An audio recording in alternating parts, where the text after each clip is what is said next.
Content warning. The content of this podcast is intended for informational and educational purposes only and should not be considered medical or psychological advice. The views expressed are those of the hosts and guests and do not necessarily reflect the opinions of any professional organizations. If you or someone you know is experiencing mental health issues or a crisis, please seek help from a qualified mental health professional or contact a crisis support service by dialing 988. Always consult with the licensed therapist or counselor for personalized support and guidance. Welcome to Queer in Here, Let's Talk Mental Health, and I'm Alicia Nolan. My pronouns are she, her, 3-time Amazon bestselling author and owner of Choose to Live. This podcast is dedicated to LGBTQ+ mental wellness. A diverse selection of mental health professionals and passionate storytellers will come together to create a safe and supportive space for everyone.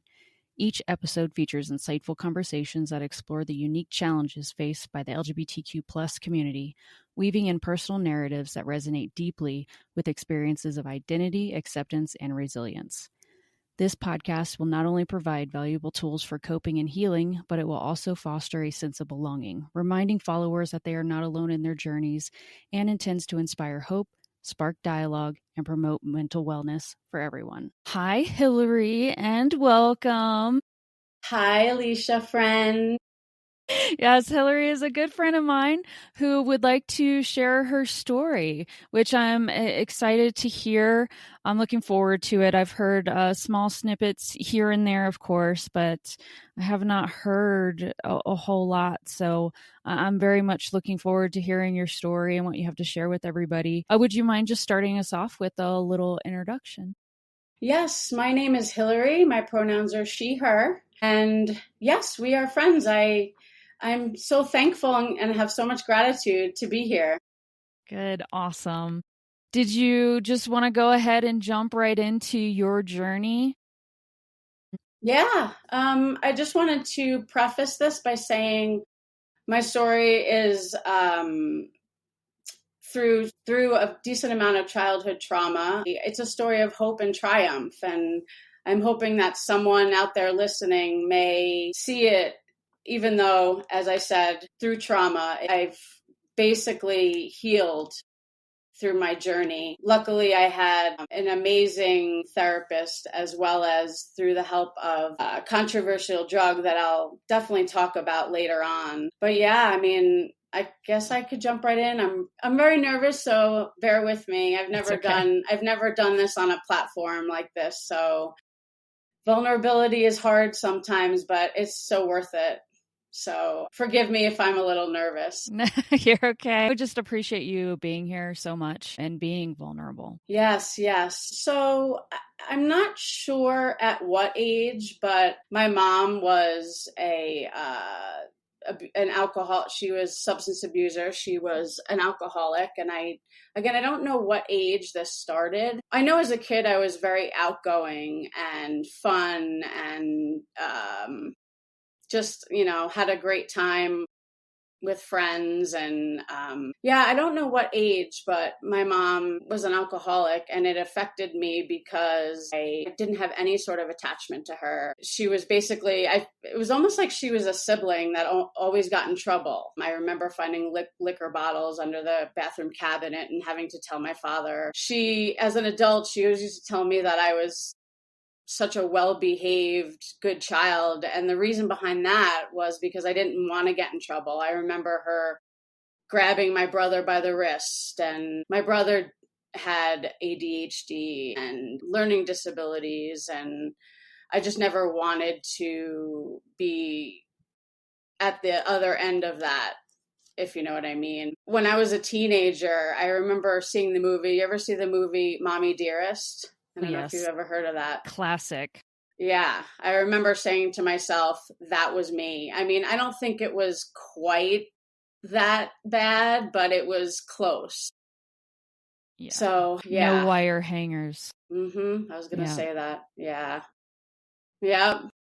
Yeah, literally. So, do you remember like a lot of your childhood? Do you remember a lot? Or do you find like there's gaps in there? There's glimpses, bits and pieces.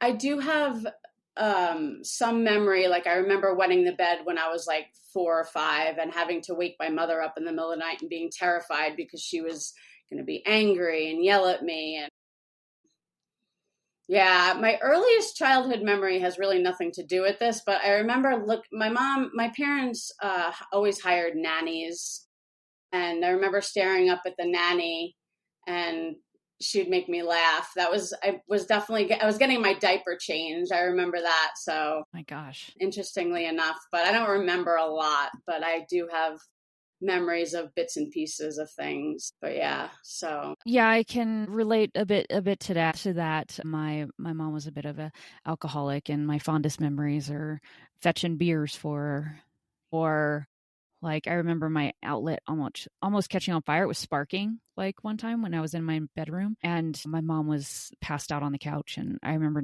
being terrified. I couldn't wake her up. So it's funny you say that. That's very traumatic. Yeah. I don't know how old I was again, but I was walking by my mom's bedroom and the only reason I knew she was folding laundry was because she had the laundry basket next to her, but she was on the floor passed out. Oh my gosh, yeah. That's difficult to deal with. I mean, a parent being under the influence of something and not being coherent. It's like, yeah, it's hard. While in your childhood during those times, did you know that that was a problem, or was it like later in life that you were like, that probably shouldn't have happened to me, or my childhood wasn't as healthy as I thought it was at the time? You know, it's funny when you're young, you really have nothing to compare it to. But I knew it was wrong because I think I mentioned couple, like maybe 5 minutes ago, that I had found liquor bottles under, and I remember the guilt of having to tell my father and betray my mother. Mm.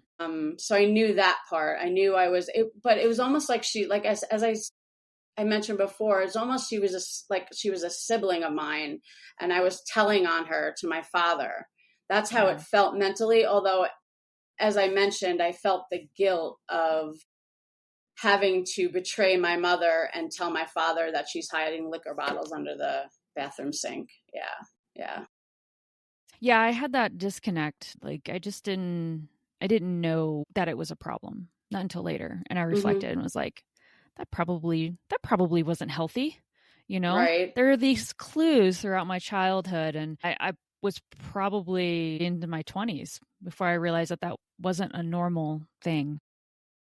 I just remember being scared of her Scared, and knowing, and I knew, unlike you, fortunately or unfortunately, I don't know, it's just a different path, but I knew what she was doing was wrong. I don't remember, I can't link that to why.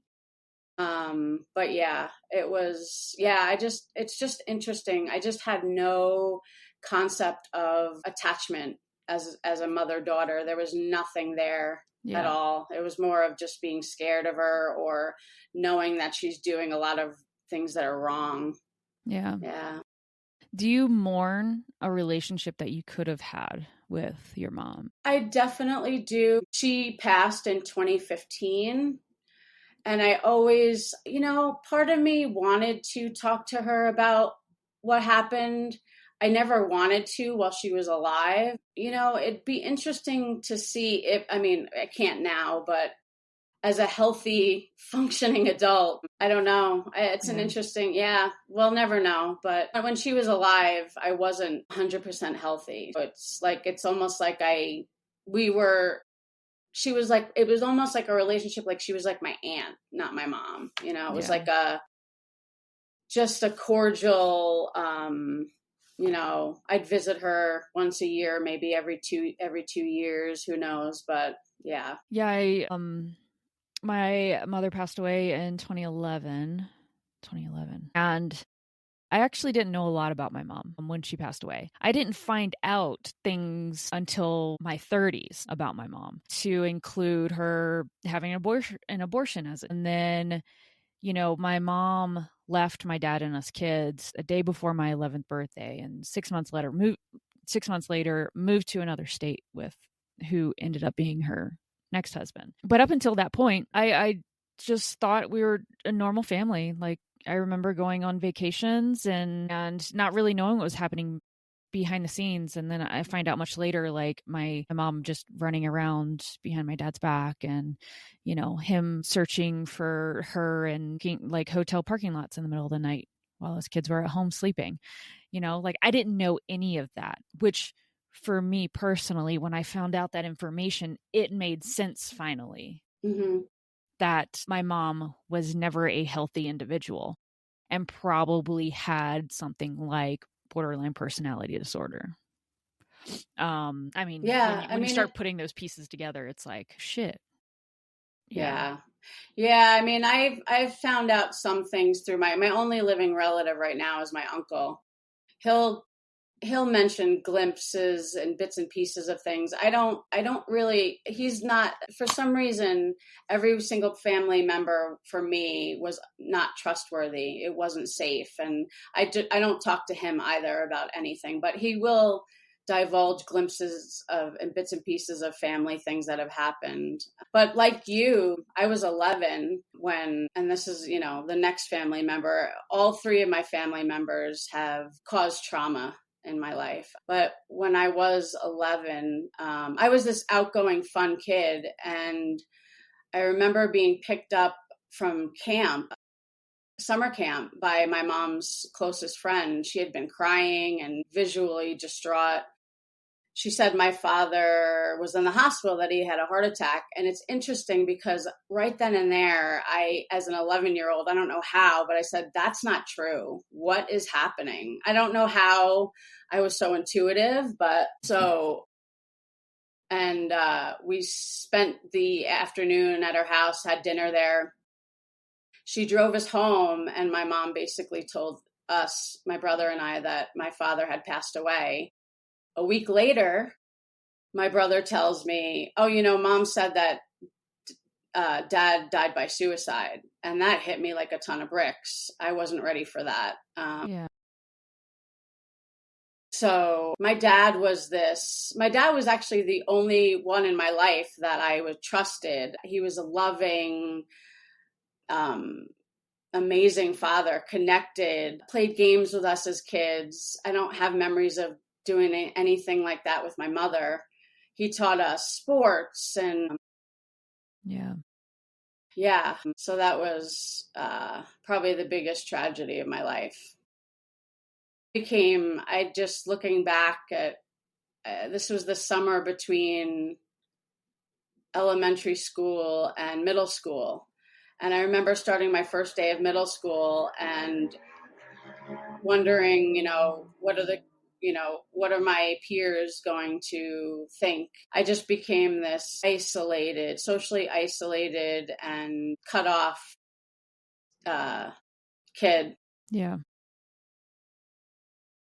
Did you talk to anybody about it at that time? You know, it's funny. Well, so my father, this was a big plan of his. He unfortunately was bipolar.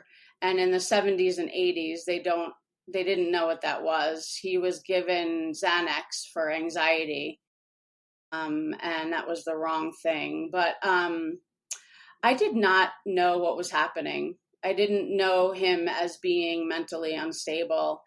He was just this fun life of the party type of guy. And yeah, I mean, he was very successful in business, but unfortunately his company went bankrupt. He was rented a very expensive office on Madison Avenue, New York City. It was a huge space, bought all new furniture, hired all these staff members. Anyway, long story short, his company went bankrupt and he was too shameful to have to deal with the ramifications of it. Yeah. Yeah. Yeah. I can't imagine, especially in that time frame of a little person's life, like losing arguably the closest person you probably had to you to suicide. Yeah. Yeah. I mean, he was the only safe person in my life. Yeah. And for him to be tragically gone with no goodbye, nothing. Yeah. One of my therapists throughout my life it made sense that I just felt like I was with um, an adoptive parent who I really didn't know. So yeah, I was left with two of the most unsafe people in my life. So it was a big tragedy for sure. My brother was, as I mentioned before, had ADHD, learning disability, very unstable human being. I remember he would bully me. And I don't know how old I was. Again, my memories it's difficult to remember, but before, it was definitely before my father passed. So it must have been at least 9 or 10 years old. My brother sexually abused me. He wound up being also bipolar, alcoholic as well. So he kind of went, along the path of sort of the way where my mother, had my mother was a substance abuser as well. So, what's the age difference there? he was 2 years older than me. I mean, in 2018, he wound up dying by suicide as well.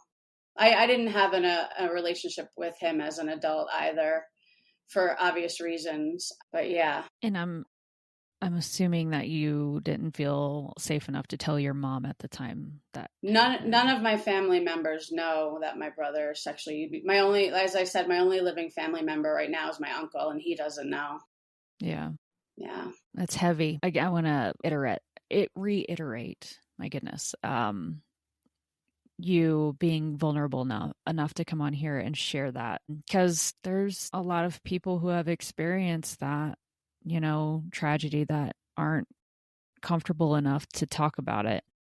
They're not alone. You're not alone. Mm-hmm. Yeah, I mean, there's a lot of shame and guilt, mm-hmm. a lot, very heavy amount of shame and guilt associated with that. Yep. And both those absolutely tragic stories, between sexual abuse, there's shame there, and then suicide by a family member. Is a lot of shame and embarrassment in those things, which is what keeps people, which is why the stigma is alive and well, of course. But there shouldn't be.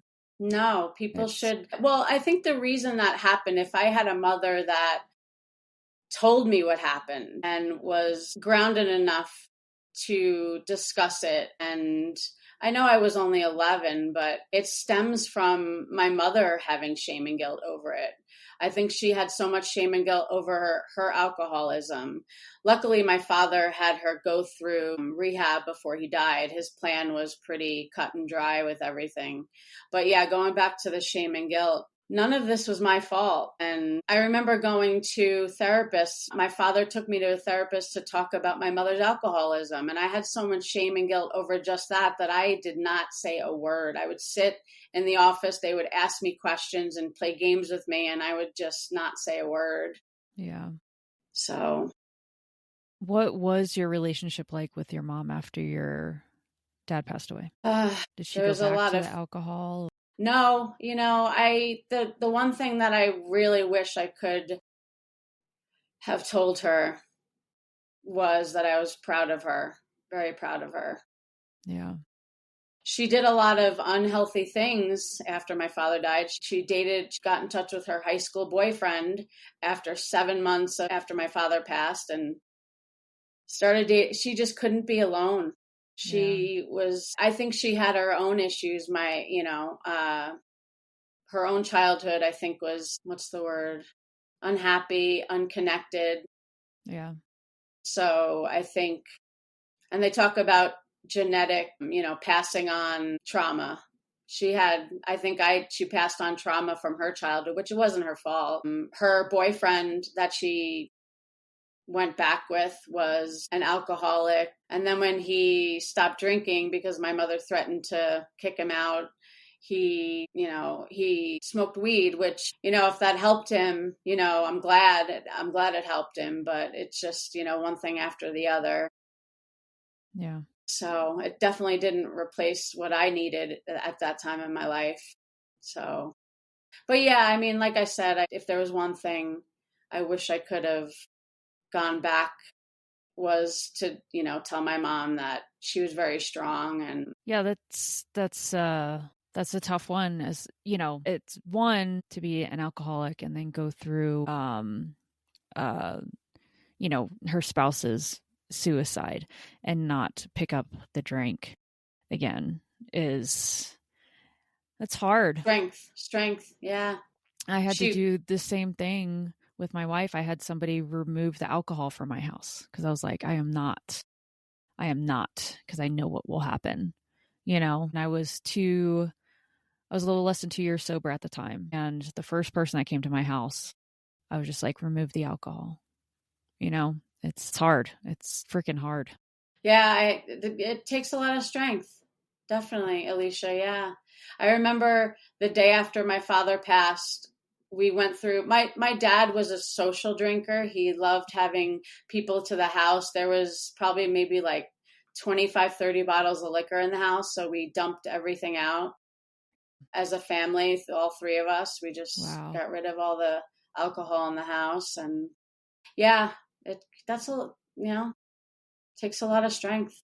So how were your teenage years? Absolutely terrible. Yeah, I mean, middle school's hard.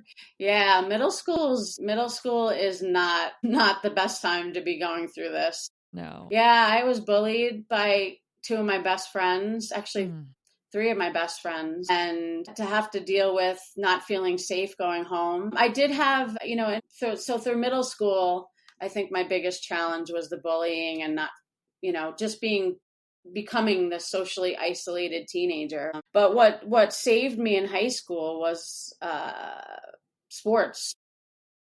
My dad instilled, being an athlete, he taught me everything I knew about sports, and it was my only outlet. Yeah. That and some of the teachers I had. I think I was 16. I walked up to a social worker. I didn't have a positive male figure in my life, and it was a male figure. And I walked up to him and said, I need to talk to someone. And that was, I think, one of my biggest reflections of gratitude is just having that safe space to talk to someone. That's amazing. I mean, we all have our own experiences and stuff, but like as a teenager, I can't imagine walking up to somebody and asking for help. And I needed to do that. Like I was a crazy teenager to say the least. And like asking for help, it's just something you didn't do. It was, there's so much shame and guilt and all those things. No, of course. I was terrified. Yeah. I just felt like I had no way out of, I dealt with, it was mostly depression, debilitating depression back then. Yeah. When did you start going to therapy? Regularly? I would say in my 20s.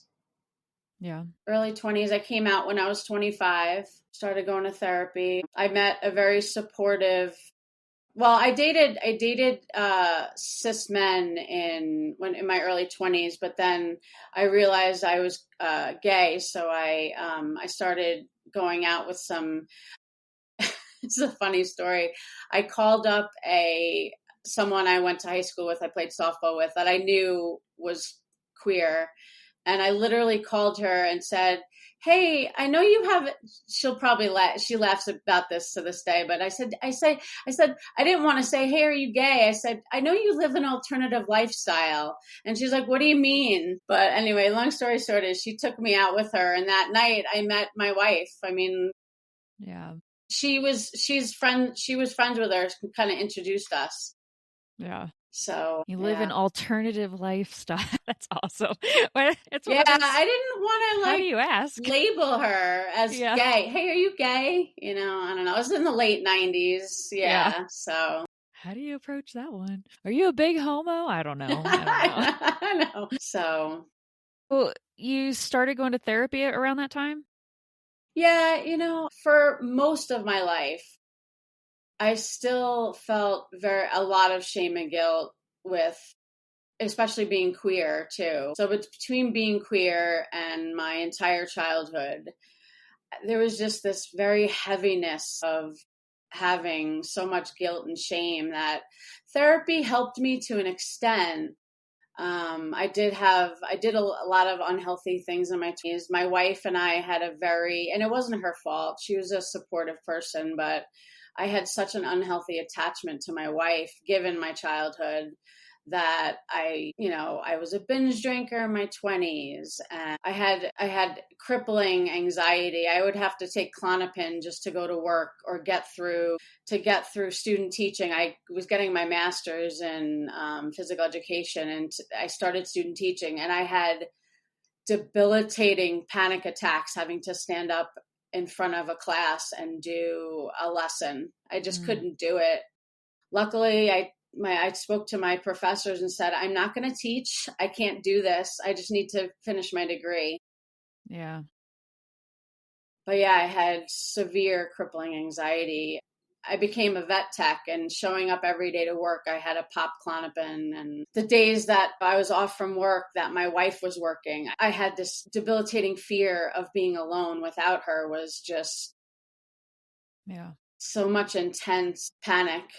Yeah. Yeah, I can't imagine. I mean, I have anxiety, but not, I mean, that just sounds terrifying. It sounds terrifying because in anxiety, it's like your world gets so small and scary. My goodness. So you mentioned like therapy sort of helped, kind of helped. I had 2 or 3 really good therapists back in New York. Yeah.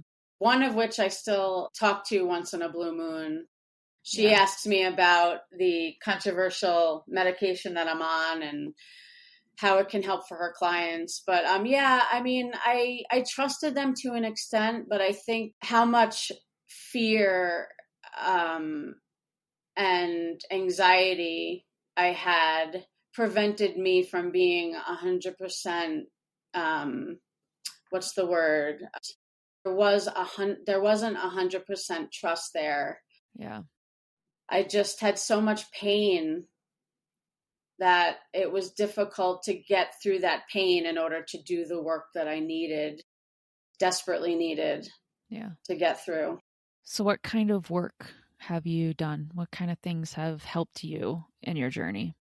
So I think what the turning point in my therapy was in 2019, a psychiatrist that I was seeing, who I didn't really know her very well. I think I was only seeing her for maybe a year.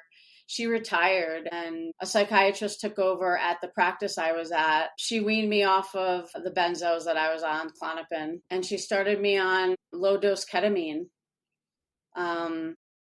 There wasn't much. I mean, I had never heard. Actually, I'd heard of the infusions that were being done. People that were getting the IM and IV injections. Yeah. But I didn't hear. No one was really doing the low dose at home ketamine. Yeah. And that I'd never felt such a relief from anxiety and depression in my life. Like it took away a lot of the pain and allowed me to really do the work that I needed to in therapy. I did EMDR for the first time, and I think that allowed the deep healing. Yeah. You did EMDR after starting the ketamine?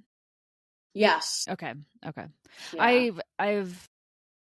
I was just talking to my therapist about this because like EMDR can be really, really great and healing for a lot of people with trauma in their past. It was too terrifying for me. I did one. First, we had like 12 sessions prior to starting the EMDR, like of just getting history. Trust. And gaining trust, probably. Yeah. Yes, and trust. And then we tried the like tapping stuff, and it basically put me into like a dissociative episode. Mm-hmm. Essentially. That happened to me too. Yeah. My brain couldn't focus on the trauma because it was so I can definitely identify with that. Yeah. 100%. Yeah, she had to like keep me after for like 30 minutes because I was not in a condition to drive or anything. Like and we haven't done it since because it was so scary and terrifying. I can identify with that 100%. So I'm curious about the ketamine. We've talked about it many times before because I'm looking at different options. No, yeah, of course. Another one is MDMA. Yep, I've heard great things about that. It shuts down that fear that people are feeling when they are talking about really hard things. So, oh, that sounds perfect for me because it's like it's debilitating. Like even now, when I know I'm going to go into a therapy session, I'm just going to chat with my therapist. I'm terrified. I know, believe me, I can identify with that. My whole life driving to the therapist was fear. I have to deal with this every time I go. It's like a repetitive, like I have to literally the minute I walk in the door to sit down, the tears. Like I before I even say a word, just start crying. Yeah, Yeah. it's But there's so much to be said for facing it. And, it's a constant conversation I'm having with my therapist because she's not a huge fan of like taking anxiety and depression meds because it can kind of take away from feeling, especially feeling in your body, the emotions that you're mm-hmm, having, which is a mm-hmm. lot of what we talk about. And I'm really bad at because when you're on the dissociative spectrum, feeling things in your body, it's it's I don't want to it's really hard to do. It's very, very difficult to pinpoint those things, but I think what the ketamine does is it takes away enough of the anxiety yeah. that it allows you to feel things deeply. I've never been able, so back in my looking at my 20s and 30s, I would literally be able to tell my story without crying because I was so disconnected Yeah. that I felt like I was just telling a story, telling, oh yeah, I walked down the street today. I went to the store. Yeah. That's my story. Same thing. It was never like, and now when I talk about it, I feel it. I feel it here. I feel it here. And it's tolerable to talk about, even though I still feel the pain. I think it was a combination of in my 20s and 30s, kind of dissociating along with if it really affected me in that moment in therapy, it would be too painful to talk to. So I have like a mixture of, but what the ketamine does is it takes away the pain. I mean, it doesn't take away the pain 100%. I shouldn't say that. It makes it tolerable. Yeah. Yeah. So you've been on that since 2019. 2020. 2020. I started seeing my psychiatrist that I'm seeing now in 2019, but I think she introduced me to the ketamine because she wanted to take me off of a lot of the drugs that I was on. Because I'm only on one other, besides the ketamine, I take something called lamotrigine, which is a mood stabilizer, but I'm at such a low dose that I may not need it anymore. Okay. So, yeah. Awesome. Have you tried the injections for ketamine? No. So my psychiatrist, the ketamine that I take is it's more of a chemistry thing to her than a antidepressant and anxiety medication. It's something called glutamate. She says that it's a receptor. I forgot what it's called, neurotransmitter or receptor or something, Yeah. that there's too much of it in your body, I think. And what she does is she puts you on lamotrigine. So between the lamotrigine and the ketamine, it's a chemistry thing. I think people that take SSRIs or whatever, for people that have mood issues, it completely messes up your brain chemistry. Ketamine and the lamotrigine, they work together at somehow removing the glutamate or something. I don't know. It's just an interesting thing. So she doesn't believe in the higher dose ketamine with the injections. It's a very low. I mean, I started out on, I think, 35 milligrams. I'm on 150 milligrams nightly, but your body only absorbs, because it's a sublingual, it only absorbs actually 10% of that. So technically, I think my body's only absorbing 15 milligrams of ketamine. Whereas when you do the injections, it's like 100, it's like 200, 300, 400, I think. And it puts you in a dissociative state. You're completely removed from your body with that much ketamine. Like, Matthew Perry, unfortunately, that's a whole nother story. But so instead of it being, I think with the injections, you're supposed to meet with a therapist, and it's supposed to put you in a state where you're conscious enough to remember your trauma and get through it. But this is a totally different thing what I'm doing. Yeah. Your story is the first time I've ever heard of it being taken in a low dose. Hmm. Whereas in the last year or so, I've just started hearing about ketamine, um, probably in the last couple of years, but wasn't really curious about it until like the last year or so about it being done in injections, which of course, you know, sure you can do it injections and it's kind of like it's a short-term thing, you know? Yeah. Well, it's interesting. My psychiatrist gives me the option of weaning myself off of the ketamine or staying on it. I've never met such a psychiatrist that my input is much more important than what her input is. So she's probably the best. She's an Yeah. amazing person, but I'm terrified to be taken off of ketamine at this point. It's worked for me so much that I think I still have more work to do in therapy. Don't get me wrong. I've gotten so far and so healthy, but I'm just afraid to lose it. I do have to mention that I do have 3 or 4 autoimmune issues too. And I think a combination of my mental health and just quickly, I was a binge eater. I started binge eating in high school Mhm. and I started exercising in college to compensate for the weight gain. So what's the word? I used exercise as a form of whether for a few different reasons, but I think I over exercised and I think I caused myself an autoimmune disease. So I think there was so much inflammation in my body that I caused my own autoimmune issues. I mean, that's debatable, but so I think along the spectrum of that as well. Again, that's another reason that I am worried to take myself off of the ketamine. So the inflammation, and I just there are so many behaviors that I have changed Yeah. through my journey that I've healed. I mean, I still have things to work on, but Yeah, we all do. There's always room for improvement. Nobody's perfect. Yeah, it just the amount of things that you have gone through. I mean, and then so you obviously developed later on autoimmune disease. Mhm. Yeah, You I was said a few. diagnosed in 2019. Well, actually, let me take that back. In 2012, I did my first half marathon. I was 38. And after that, I was diagnosed with hypothyroidism or Hashimoto's. And then in 2019, I was diagnosed with my lupus markers were elevated as well as Sjogren's. So I didn't, they don't, I'm not, I don't have full blown lupus, but I have, they call it a mixed connective tissue disorder. So in 2019, those two. And then last year, I was diagnosed with some sort of scalp autoimmune disease. I lost a lot of hair and, um, Gosh, yeah. So anyway, so yeah. did they say why? Like what causes like that? I've honestly never heard of somebody. You just mentioned 4 autoimmune diseases. Hmm. I don't know if I've met anybody that has had that many.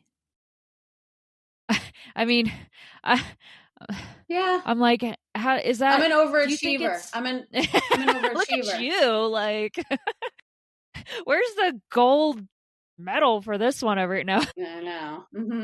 Do you think it's a combination between mental health and physical health things that are happening at the same time? Yeah. I mean, with the autoimmune diseases. Hmm. Yeah. I mean, like I said, I think the over exercising was a major factor in that.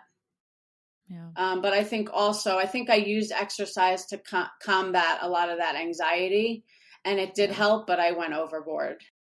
I for yeah. sure went over. Yeah, but I think no, I think also obviously childhood trauma and life stressors. All the things, life. Yeah, life.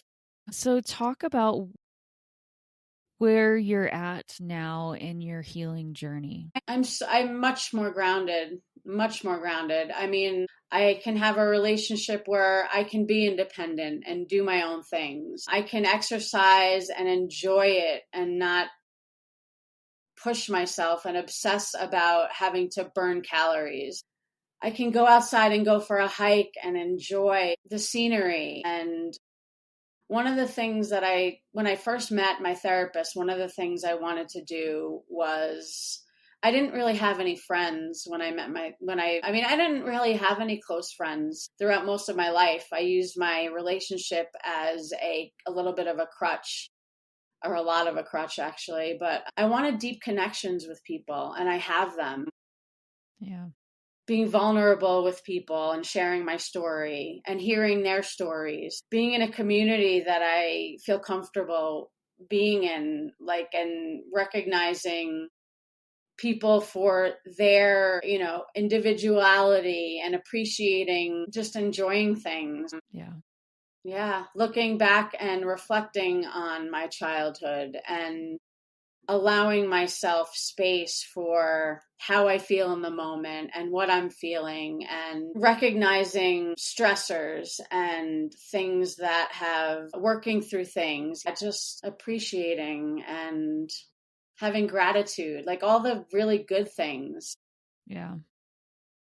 That's fantastic. And you're just in so much better place, enjoying life. I mean, this is what it sounds like to enjoy life. Everything that you just mentioned, even individuality. People who suffer from certain mental illnesses have attachment problems with people, and there is no individuality in that a lot of times. I've experienced that a lot throughout my life. I'm just now exploring being an individual without needing somebody in a certain Context. yeah.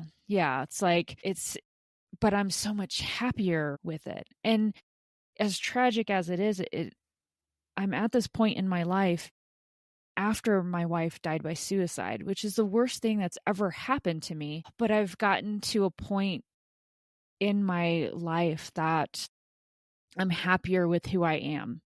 Even though I had so much trauma and abandonment, right, throughout my entire life. The worst abandonment thing happened to me, and I'm a more wholesome person, if you will, after that. It's so conflicting to say that out loud. Obviously, I loved my wife very much. We were going to be together forever, but who I am as a person today is very different, and I'm very happy.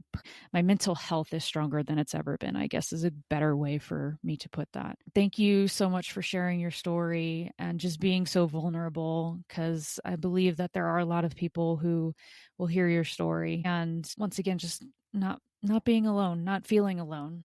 Yeah, I can sympathize with the abandonment and the tragedy and the trauma. And Yeah. yeah, both of us are triumphant, Mm. and there is hope for people, and Yeah. it takes a lot of work. It does take a lot of work. Yes. It's hard. It's Yes. hard to do the things.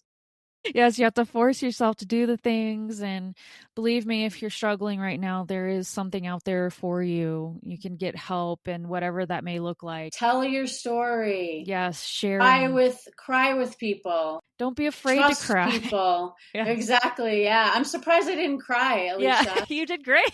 I usually do, and Yeah. I think I'm here as a using your platform just to do You're it. that And light. You're that light for yeah, a lot of people that need it. That's exactly what you are. I I appreciate that, and you as well for having this platform for yes. people and Thank you. sharing your story publicly too. Yeah. Look at us. Look at us.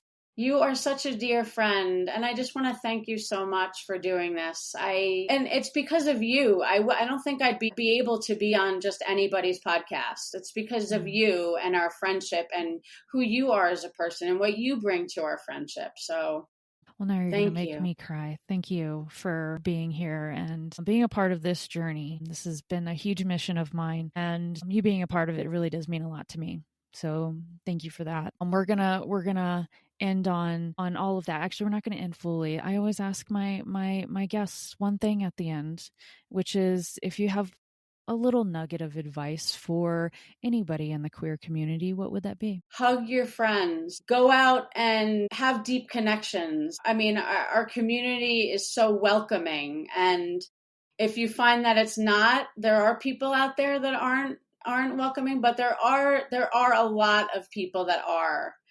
Trust in someone, connect with people, share your story, share what you're going through. celebrate who we are as a community. I absolutely love our community. I don't, this is terrible to publicly share this, but I don't have any cis, straight, hetero friends. I think you know this too. Yeah. I just love our community. Every single person out there, whether you're LGBTQ plus IAP, whatever, Yeah. I love every single one of us. And I like to celebrate us.